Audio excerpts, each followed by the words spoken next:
So if the rep scheme selected for a phase is a stage descending like 8-8-6-6-4-4, do I modify the rep scheme for front squat and deadlift? Well, yes, I do. So since deadlift and front squat, I don't prescribe more than 6 reps, then like for sure I won't do 8-8-6-6-4-4 because the 2 first sets are above 6 reps.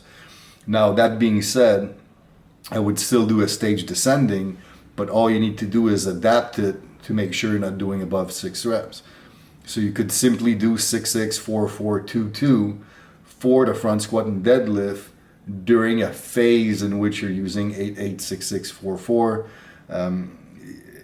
And again, like I've said it a bunch of times, but the squat, the deadlift and the front squat, you have to understand that because of the complexity and the demands of these two lifts, the 1RM continuum intensities will generally be a little bit less for any given rep, which means that your typical 8 reps, which might be 78% of 1RM on most lifts, on front squat and deadlift, it's going to be lower.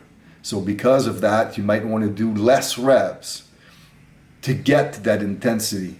Okay, so this is the thing you have to understand. So a typical 8 for back squat might be closer to a 5 or a 6 for your front squat. So because of that, although you chose 8-8-6-6-4-4, which is a 83% average rep scheme, to get a true 83% average on the front squat and deadlift, you might need to do 6-6-4-4-2-2. So it makes sense on an intensity perspective. So that's also one of the reasons why when I periodize, when I plan long-term training, I like to first use the intensity as a gauge to where I'm going and not only reps. So reps, they tend to be a reflection of the intensity, but you have to understand that not all exercises are created equal, and sometimes that continuum might change from exercise to exercise. It won't change much across most lifts, but the deadlift and front squat, it definitely will change because the front squat, the complexity of the front rack position, the instability in positioning over a longer duration set, doesn't allow you to do as many reps at any given intensity. The fact that a deadlift is a lift from a dead stop and you have to pull from a dead stop on each and every rep, the same thing. For any intensity, you won't be able to do as many reps. So it's okay to adjust, to adapt the reps to the nature of the lift. So a good general rule that I like to use, it's not perfect, it's just a general easy rule to use as a set point or a starting point with a new client. But typically I like to, so let's say I'm planning for 12 reps for the phase. Well, for front squat and deadlift, I slash it by half. So my 12 will be closer to a 6. My 10 will be closer to a 5, my 8 to a 4, my 6 to a 3, my 4 to a 2. So this is a very simple way you can look at it. Is it perfect? No. Some people are going to be able to do a little bit more reps at a certain intensity, but it's a good starting point.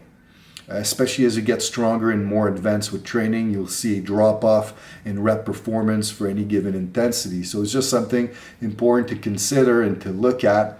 But again, this is just a good starting point. So yes, 8-8-6-6-4-4, adjusted for front squat and deadlift.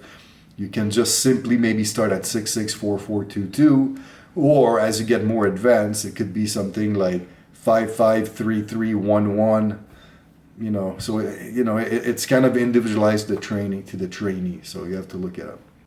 So is there a major difference between how I train Gen Pop and how I train an athlete? Yes, there is. There is in the details. Like on the bigger picture, it doesn't really change that much, but in the details, there's a huge difference. So the similarities. So although I'm training a general pop or an athlete, for the most part, I do think that a frequency of 4 times a week with upper, lower tends to yield the best results for both type of population. So that's a similarity. For both, I do love to use a big primary multi-joint compound lift as the core elements of my planning. So I'll use the overhead, the incline, the bench, the dip, the squat, the front squat, the deadlift, and the chin up as core elements to planning for sure. There's always an individualization component. Obviously, if a gen pop cannot do one of these lifts for reason XYZ, you regress to an exercise level that they can do, and then you slowly progress back to the starting point. Same thing with an athlete. The only thing is, for the most part, athletes will be able to perform these lifts. Now, in terms of like planning, the big difference, the main difference is an athlete, I have a specific task, depending on their position, their sport, that you have to train them for with a specific time frame, which is usually as private strength and conditioning coaches, you mostly have the off season to deal with, so it's very short. So because of that, the extent at which you're going to push certain methods or the level of difficulty of techniques, exercise selection, exercise progression will be much more abrupt to get to a certain point because you have such a short time frame. With the general population, there's no such things. Like, like when somebody starts training with me as a general pop, my goal is to keep him as a client forever. So I know that I have a lot of time to slowly build up that client to high levels of strength and performance. So I can take my time with progression. So I tend to be much more meticulous with how I progress that general population client from phase to phase and macro to macro and year to year to make sure that I have continuous progress over time, that I don't overstress certain elements, or that I don't use methods or exercises that are maybe too high level for them, or exercises or techniques that they just simply don't use. For example, with a high level athletes, after like 4 years of training with me, my tempo and my primary movement will for most part be a 1-0-x-0, 2-0-x-0, so very fast in nature, because I want that athlete at that point, because they've built that solid base of eccentric strength, joint integrity, and on, I want him to be good at reverting from fast eccentric to fast concentric very effectively while they're training, because the nature of most team sports require that element. But with a general population that it's not really doing any athletic endeavors, it's training more for health purposes, for body composition purposes, for well-being purposes. Now, what's the point of me risking injury or like joint integrity by having them do a fast eccentric, concentric tempo when it's really not needed? So you see what I mean when sometimes it might be the same viewpoint or the same structure, but it's the extent of the methods and technique that will differ greatly. So with the Gen Pop, I will tend to stick to 4-0-x-0 forever, simply because there's no real reason to go really fast. But with the athlete, you can't really do that.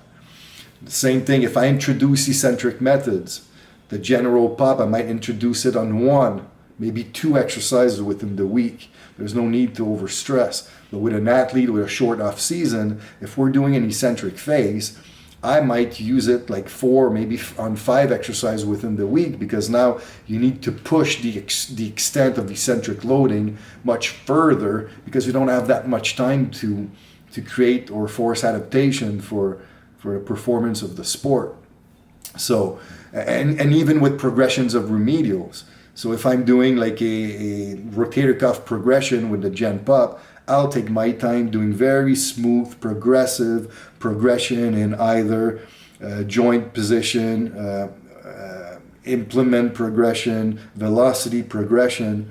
But now with the athlete, if you only have, let's say, 4 phases in your off season, you need to have much more abrupt progression for your rotator cuff in terms of implement, elbow position to the body and even velocity, because by the time you get to that last phase, you need to train that muscle at much higher velocities. So movements like the cobra or even the muscle snatch might be used, whereas the gen pop, do I really need to use these? Not really, and even if I do, it might be much later on in their training career.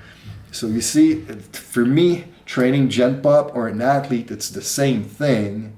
The only difference is the extent at which you're pushing technique and the rate of progression, because you have to think of the athlete short term, you have to think of the general pop long term. So these are the major difference. But otherwise, the structure, to me, training is training.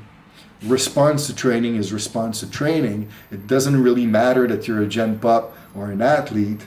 If you want to stimulate growth, there's not many ways you can do that. Like even if you're gen pop, I'm not going to give you like 3 sets of 30 to generate an increase in strength and hypertrophy when I know that the body doesn't react to this.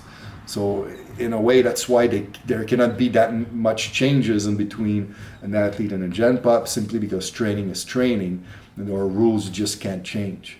So if you're an intermediate or advanced lifter, should you start with a lesser plan after a long layoff of training? Now, by lesser plan, I don't really know what the person means here, but yes and no. So to me, the big difference, if you're an intermediate or advanced lifter, I don't think that exercise complexity needs to be lessened. I think you can just start right away with the big primary exercise you're used to.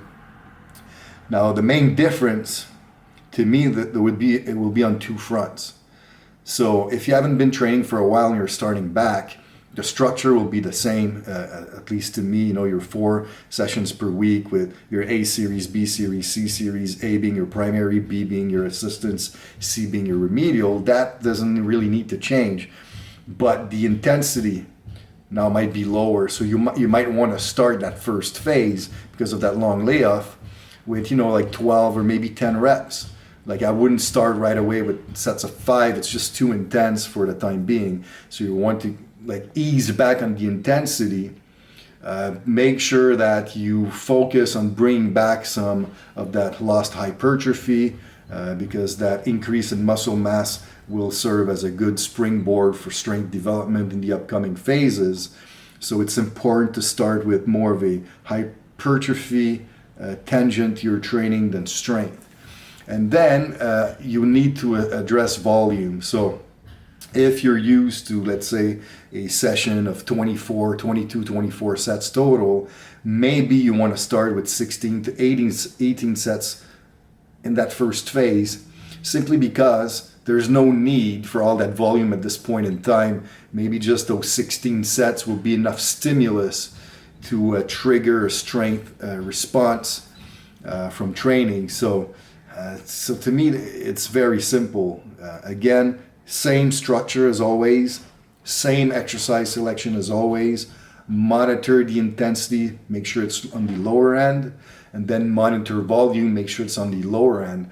And then depending on the rate of recovery and progress of the trainee, you might need right on the second phase to re-up the intensity and volume to where it used to be because he's already ready for it. Or you might want to take a slower progression over a 3-month period, bringing them back to their average intensity they were doing prior and the average volume they were doing before.